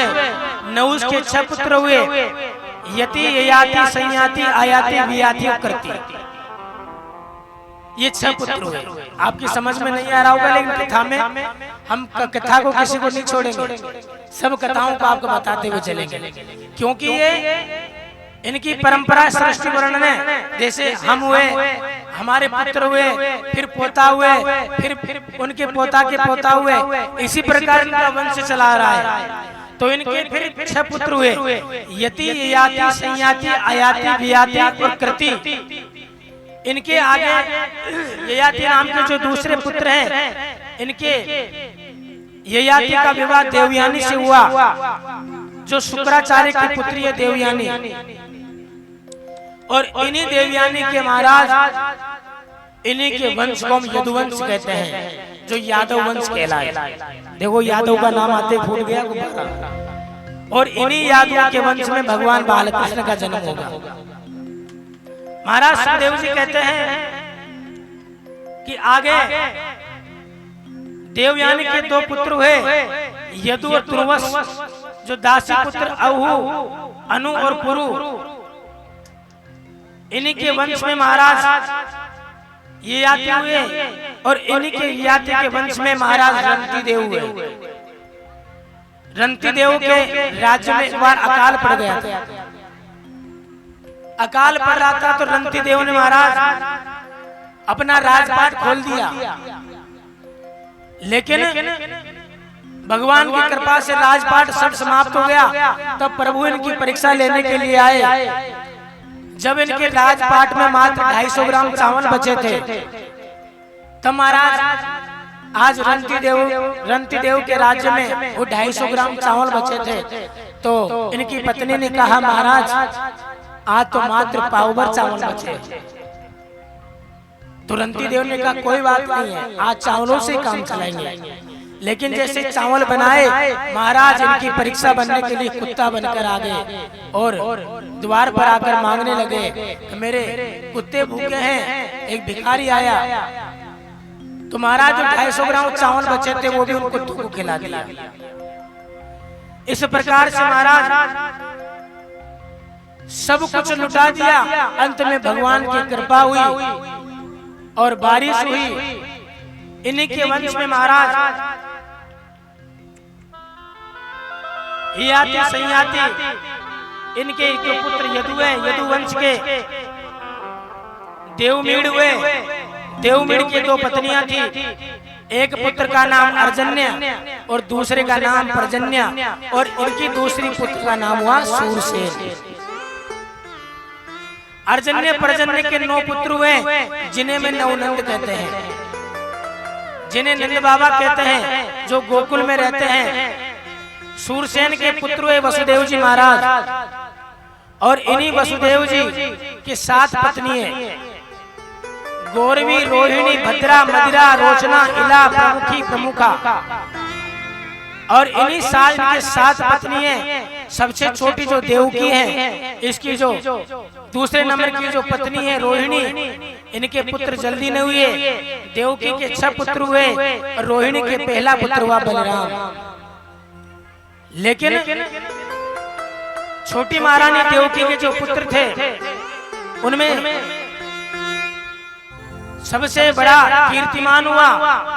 और कीर्तिमान को लेकर महाराज कंस ने इनके 6 पुत्रों को मार डाला। 6 पुत्रों को मार डाला। 8वीं संतान के रूप में मेरे गोविंद का प्राकट्य हुआ। वृंदावन में जाकर लीला की। इस प्रकार सुखदेव जी से कहने लगे, प्रभु हो गई कृष्ण कथा। परीक्षित कहने लगे, राजन अरे जिसके लिए मैं इतना इंतजार कर रहा था, जिस कन्हैया के लिए मैं इंतजार कर रहा था, आपने शॉर्टकट में कथा सुना दी। अरे मुझे तो उस बाल लीलाओं के बारे में सुनना है, कन्हैया के बारे में सुनना है, मुझे विस्तार से सुनाओ। तो आज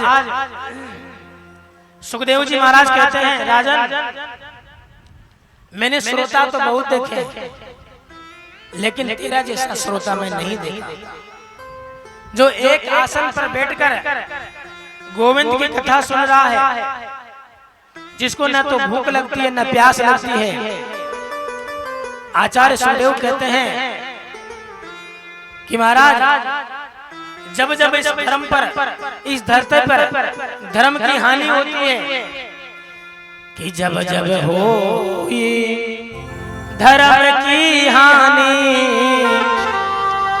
और बाढ़ असुर अधर्म अभिमानी, तब तब धरे प्रभु विविध शरीरा और हरे कृपा निधि सजन पीरा। जब जब धर्म की हानि हुई, जब जब गायों पर अत्याचार हुआ, तब तब भगवान अवतार लेकर आते हैं। तो आज ब्रह्मा ने पृथ्वी से कहा कि मैं भगवान अब ज्यादा धैर्य नहीं रख सकते, अब तो भगवान को अवतार लेना ही पड़ेगा। तब वसुदेव ग्रहे साक्षात भगवान पुरुष पुरा जन इष्यन्ति प्रतिथ्यार्थं संभवन्तु सुरश्रिया। ब्रह्मा ने कहा कि मथुरा में वसुदेव नाम के राजा होंगे और वसुदेव जी की पत्नी देवकी के गर्भ से नारायण कृष्ण रूप में अवतरित होंगे। गोकुल में नंद की भार्या यशोदा है। यशोदा जी के यहाँ पर प्रभु दिव्य रूप में, चिन्मयी रूप में वहां पर अवतार लेंगे। हे माता पृथ्वी, आप सभी के कष्ट की निवृत्ति बहुत जल्दी होने वाली है। मथुरा के बड़े यशस्वी राजा हैं जिसका नाम है उग्रसेन। ऐसा वर्णन आता है कि उग्रसेन के कोई पुत्र नहीं थे। इन्होंने भारी तपस्या की और भारी तपस्या करके इन्होंने कामेष्ट यज्ञ किया। तब महाराज उग्रसेन की पत्नी गर्भवती हो गई। लेकिन जो उग्रसेन की पत्नी है वो अपनी रसैनियों के साथ में वन में चली गई और वन में विहार करने लगी। तो जो द्रुमिल नाम का राक्षस था उसकी छाया इसके गर्भ पर पड़ गई। तो छाया पड़ने पर जो गर्भ में जो बालक था वो महाराज राक्षस हो गया। उसी का नाम कंस है। जब कंस का जन्म हुआ तब ब्राह्मणों ने बताया कि जो तुम्हारा पुत्र है ये बड़ा दुष्ट होगा, दुराचारी होगा। तो आज जो वसुसूरसेन उग्रसेन से थे, इन्होंने इस पुत्र को लता पतों में लपेटा और महाराज यमुना जी में बहा दिया। वहीं वसुदेव के पिता सूरसेन स्नान कर रहे थे यमुना जी में। तो सूरसेन ने इस पुत्र को उठा लिया और घर पे ले आए और महाराज वसुदेव के पिता के यहाँ पर, सूरसेन के यहाँ पर ये पला। जब इसको पता चला कि तुम्हें तो उग्रसेन का पुत्र हूँ, तो महाराज ये कंस बड़ा हुआ और उग्रसेन जी के यहाँ पर कंस के बाद में 4 पुत्र हुए। नारद जी की सूचना मिलने पर इनको सूचना मिली कि मैं सूरसेन का पुत्र नहीं, मैं तो उग्रसेन का बेटा हूँ। तो महाराज रात्रि में ही है कैलाश पर चला गया ये कंस, और कैलाश पर जाकर इसने तपस्या की और शिव को प्रसन्न किया। जब शिव जी ने इसको एक धनुष दिया और कहा कि जब तेरा ये धनुष टूट जाएगा, जब तेरा अंत हो जाएगा। तुम्हारा कंस ने तपस्या करके वापस लौटा और इस कंस ने अपने पिता उग्रसेन को जेल में डाल दिया। अब महाराज ये बड़ा उदंडी है, ब्राह्मणों के यज्ञ को विध्वंस किया, अपने पिता को जेल में डाल दिया और कहने लगा कि आज के बाद में कोई यज्ञ नहीं करेगा, कोई धर्म कार्य नहीं करेगा, अगर करना है तो कंसाय नमः बोलो, भगवान का नाम मत लो, मेरा नाम लेके हवन करो, मेरा नाम लेके ही पूजा पाठ करो। महाराज बड़ा उदंड है। कंस के मन में आया कि मैं अपनी चाचा की जो पुत्री है देवकी, इसका विवाह कर दूं। तो आज महाराज देवकी का विवाह कंस ने बड़ी धूमधाम से किया, लेकिन जैसे ही है अपनी बेटी को, अपनी बहन को विदा कर रहा था, उसी समय आकाशवाणी हो गई कि पति प्रगृहीतम कंस्या मां भाष्या शरीरवा अस्त्यावाष्टमो गर्भो हंतायाम बसे बुध। आकाशवाणी हुई, अरे कंस, जिस बहन को तू रथ में विदा कर रहा है इसका 8वां गर्भ तेरा काल होगा। अब तो कंस बड़बड़ा गया कि जिसका मैं विवाह कर रहा हूं, विदा कर रहा हूं, इसका 8वां पुत्र मेरा काल होगा। और महाराज देवकी को रथ में चढ़ गया, देवकी के बाल केश पकड़ लिए और मारने के लिए दौड़ा। तब वसुदेव ने कहा कि राजा, इसका गर्भ तो तुम्हारा काल होगा, जितनी भी संतानें होगी मैं तुझे लाकर दे दूंगा, तू अपनी बहन को तो छोड़ दे। लेकिन इसने अपनी बहन को कारागार में डाल दिया। वसुदेव के साथ में इसको कारागार में डाल दिया, जेल खाने में डाल दिया। अब महाराज इधर कंस ने कारागार में डाल दिया। वसुदेव देवकी की पहली संतान हुई,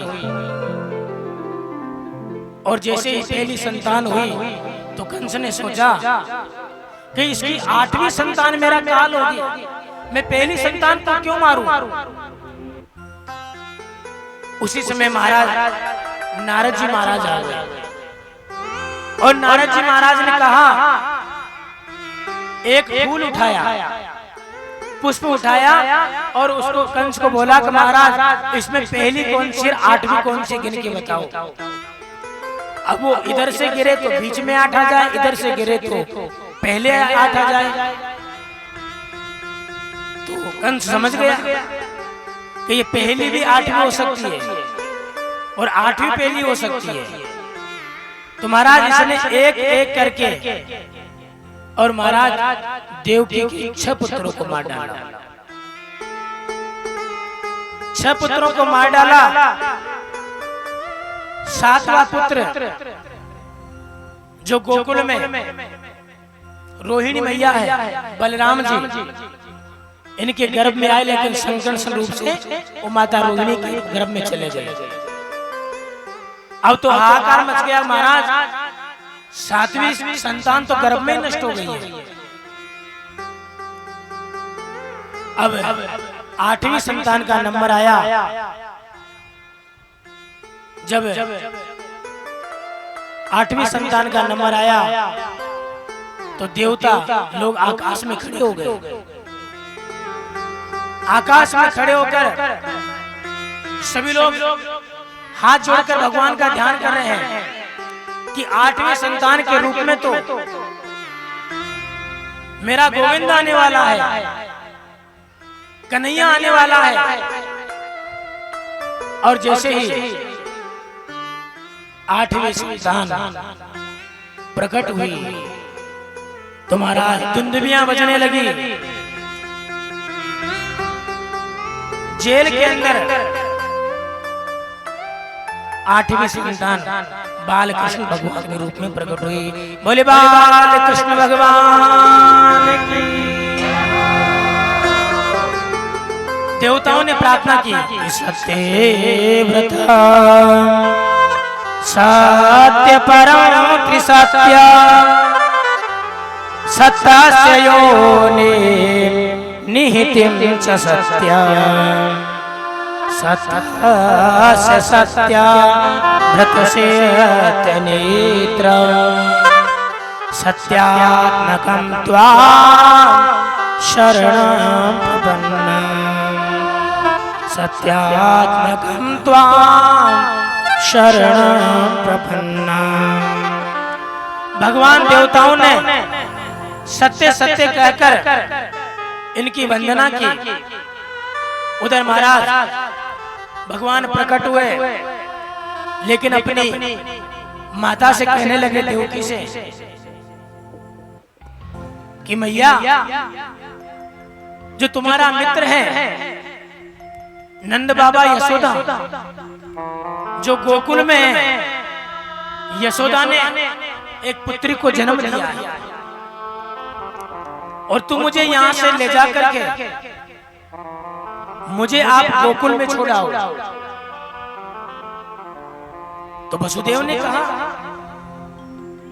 कि लाला, हमारे तो हाथ पैरों में बेड़ियां लगी हुई है, इतने द्वारों पे ताले लगे हुए हैं, हम कैसे तेरे को छोड़ेंगे। तो पिताजी आप चिंता मत करो, आप आगे तो बढ़ो। आप आगे बढ़ते ही ये तालियां, ये ताले, ये बेड़ियां अपने आप ही खुल जाएगी। आज वहां पर एक सूप पड़ा था, जो माताएं गेहूं साफ करती है ना सूप से, वो सूप पड़ा था। उस सूप पे कन्हैया को उठाए और वसुदेव जी अपने सिर पर रखे। जैसे ही आगे बढ़े तो महाराज हाथों से बेड़ियां खुल गई। जैसे ही आगे बढ़े तो महाराज ताले खुलते चले गए और जितने सैनिक थे वो सैनिक महाराज निंद्रा में सब सो रहे हैं, कोई नहीं जग रहा है। मात्र वसुदेव और देवकी जग रहे हैं और छोटा सा कन्हैया जग रहा है। आज वसुदेव जी अपने सिर पे छोटे से कन्हैया को लिए और महाराज निकल गए। जैसे ही यमुना महारानी में पहुंचे तो यमुना महारानी ने सोचा कि आज तो मेरा गोविंद, मेरा पति, मैं इसके चरण स्पर्श कर लूं। और जैसे ही वसुदेव जी यमुना में आगे बढ़े तो यमुना जी ऊपर उठ गई और महाराज उसी समय मंद मंद हवाएं चल रही है, बारिश होने लग गई मंद मंद, क्योंकि बाल कृष्ण भगवान जा रहे हैं। जैसे ही शेषनाग ने देखा मेरा गोविंद के ऊपर बारिश की बूंदें आए तो महाराज फन लगा लिए, फन लगाकर खड़े हो गए। अब तो वो जो जमुना जी थी वो ज्यादा बढ़ गई, वसुदेव जी की दाढ़ी तक पहुंच गई। वसुदेव जी सोचे, अरे ये तो मुझे आज डुबो ही देगी। ऊपर छोटे से नन्हे बालक कन्हैया देख रहे कि मेरे पिताजी को डुबो देगी, इसलिए अपना पैर छोटा सा नीचे लटका दिया। और जैसे ही पैर नीचे किया स्पर्श करते महाराज वापस बैठ गई और घुटना घुटना पानी हो गया। जैसे ही वसुदेव जी आगे बढ़े तो महाराज नंद बाबा के यहाँ भी सब सोए हुए हैं, सब सो रहे हैं, सन्नाटा छा रहा है। मात्र जो पुत्री है वो यशोदा जी की बगल में खेल रही है। आज वसुदेव ने अपने पुत्र को तो वहां लिटाया और उस पुत्री को उठाए और सुर में धर के वापस चले आए। जैसे ही वापस आए, वापस जैसे ही प्रवेश किए जेल खाने में, अपने आप बेड़ियां लग गई, अपने आप गेट लगने लग गए। और जैसे ही सुबह होते हाहाकार मच गया, अरे है गयो, आठवा तो है गयो। कंस को पता लगा तो कंस भागा भागा आया जेल में। अरे कहाँ है वो आठवा जिसको मुझे इतना इंतजार था। और जैसे ही कंस ने देखा कि ये तो पुत्र नहीं है तो पुत्री है, अब तो कंस सोच रहा है कि मैं इसको मारूं कि नहीं मारूं। लेकिन जैसे ही कंस ने उसको मारना चाहा, वो कंस के हाथों से छूटकर महाराज आकाश में चली गई।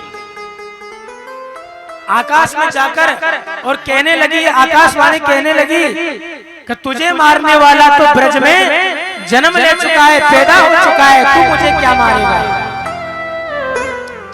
अब तो महाराज कंस भयभीत हो गया।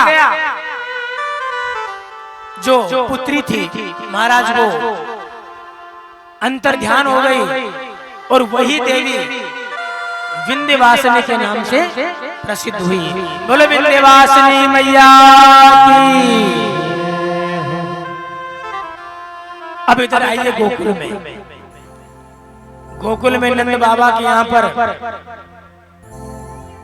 90 साल की उम्र में, आज बुढ़ापे में नंद बाबा के यहाँ छोरा हुआ है। तो जैसे ही पता लगा कि नंद बाबा के यहाँ छोरा हुआ है, उनकी ननद को पता लगा तो ननद भागी भागी चली। नंद बाबा तो जमुना जी में स्नान कर रहे थे और स्नान करते करते माला जाप कर रहे थे, तो मंत्र तो भूल गए और मंत्र में क्या कहने लगे, अभी तो भयो ना है, अभी तो भयो ना है, जाने कब होगो, अभी तो भयो ना है, जाने कब होगो। महाराज मंत्र तो भूल गए और पुत्र की याद आ रही है। इनकी ननद, इनकी बहन भगी भगी चली, अरे भैया, अरे जिसका तुम्हें इंतजार था वो तो जन्म ले लिया है। अरे जन्म ले लिया भैया, पहले ये बताओ मुझे क्या दोगे। बहन जो तू चाहे वो ले ले। मैं तो जो भाभी का जो 9 लाख का हार है ना, वही हार लूंगी। आज भाभी का 9 लाख हार, 9 वाला का हार मांग लिया, आज भैया ने दे दिया। और महाराज आज सभी गोकुलवासी सज धज कर और भगवान का जन्मोत्सव मना रहे हैं। बोले बाल कृष्ण भगवान की, कृष्ण कन्हैया लाल की। तो आइए हम भी भगवान की बधाई का आनंद लेते हैं, भगवान के दर्शन करेंगे। छोटे से नन्हे से बालक, आज बाल कृष्ण भगवान आपके इस लथीफगंज में, इस गांव के अंदर में भगवान का जन्म हुआ है। तो सभी बधाइयों का आनंद लें और भगवान का जन्म हुआ तो सभी लोग नाचे, क्योंकि जब हमारे यहाँ पुत्र का जन्म होता है तो कितनी खुशी होती है। तो आज तो हमारे इस ग्राम के अंदर, इस गांव के अंदर में भगवान बाल कृष्ण का जन्म हुआ है। तो सभी आनंद से झूमते नाचते गाते हुए, हरे ब्रज में हो रही जय जयकार, आज घर लाला जायो है।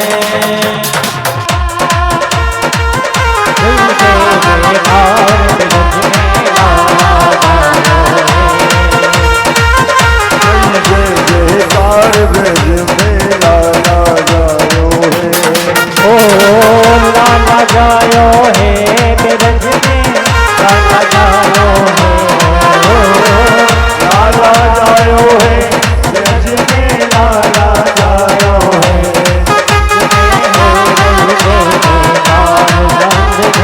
लाला जायो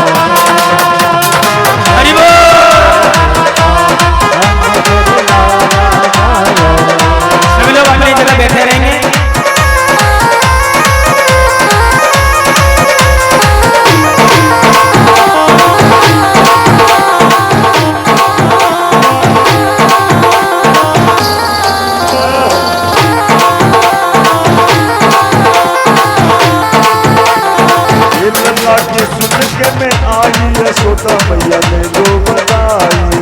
लाला की सुनते कहते आई यशोदा बोले बाल कृष्ण भगवान की। आई यशोदा मैया ने दो बधाई। लाला की सुनते कहते आई यशोदा दो बधाई मैया ने दो बधाई। दो बधाई मैया दे दो बधाई। दो बधाई दे दो बधाई। दो बधाई मैया दे दो बधाई। लल्ला को सुन के मैं आई यशोदा मैया ने दो बधाई। लाला की सुनते कहते आई यशोदा मैया दे दे बधाई।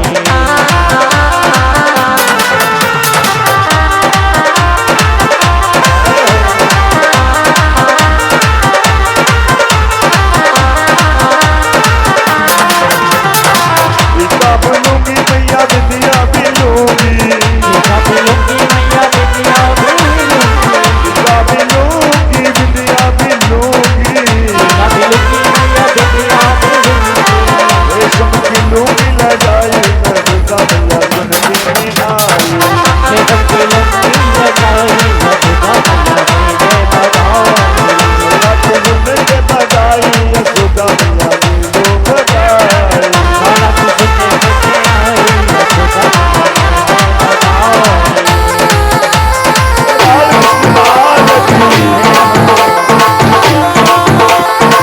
आई हो मैया।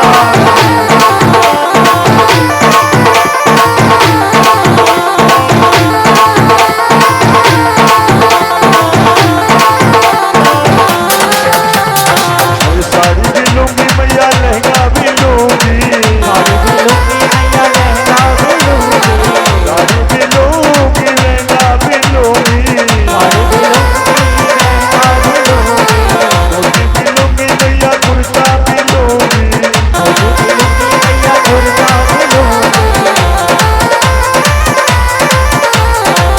बड़ी की होगी नयानी यशोदा मैया सुन के मैं आई।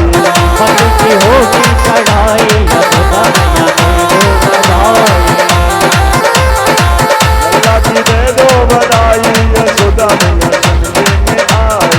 लाला की सुनते कहते आई यशोदा मैया दे दो बधाई। बधाई हो बाबा।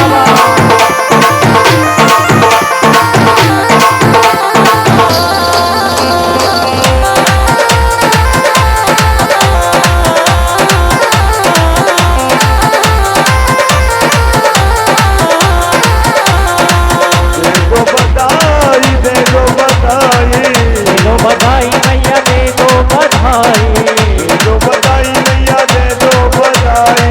दे दो बधाई मैया दे दो बधाई। लल्ला की सुन के मैं आई यशोदा मैया ने दो बधाई।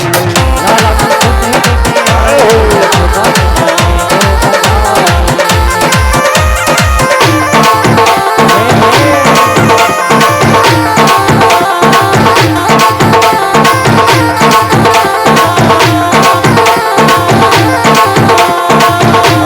लूंगी मैया चूड़ी भी लूंगी। हलवा की लूंगी मैया चूड़ी भी लूंगी। लूंगी मैया चूड़ी भी लूंगी।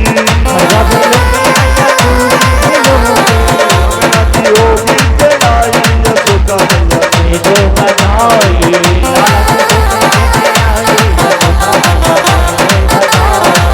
लाला की सुनते कहते आई यशोदा मैया दे दो बधाई। लल्ला की सुन के मैं आई यशोदा मैया ने दो बधाई।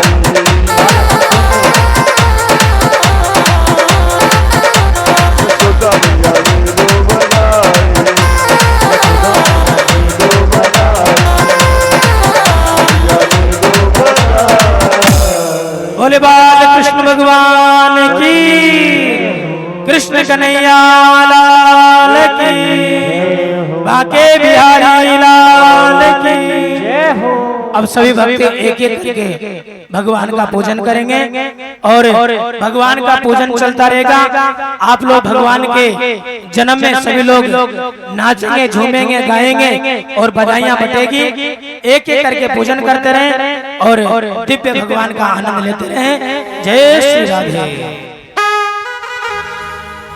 अरे जमुना किनारे मेरो गाँव, हे सावरिया गरी आजा जो, जमुना किनारे मेरो गाँव।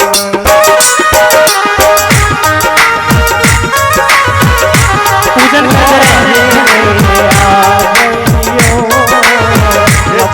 किनारे मेरो गाँव, आ जाइयो श्यामा आ जाइयो,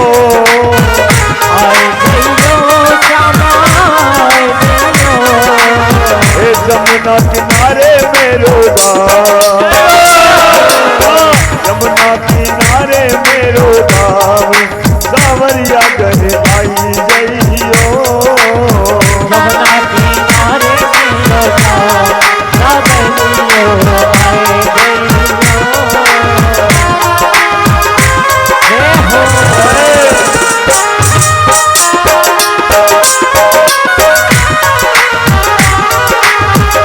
जो का नाम मेरो गाँव न जाने, जो का नाम मेरो गाँव न जाने, जो सबीरा मेरो गाँव न जाने, जो का नाम मेरो गाँव न जाने, परेशानों रे मारो गाँव,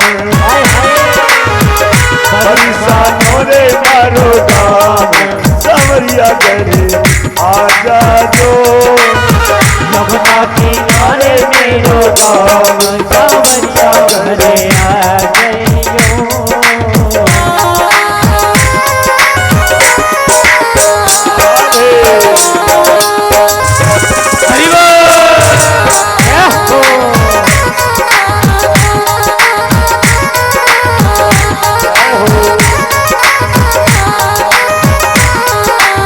अरे जमुना किनारे ऊंची हवेली,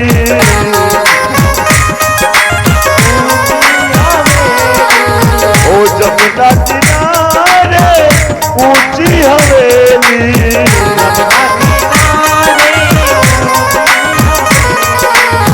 अरे बेधक आलीशान सावरिया गरी आई जाइयो, जमुना किनारे मेरो गाँव, सावरिया घरे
दिया श्रृंगार सावरे तेरा किसने दिया श्रृंगार सावरे।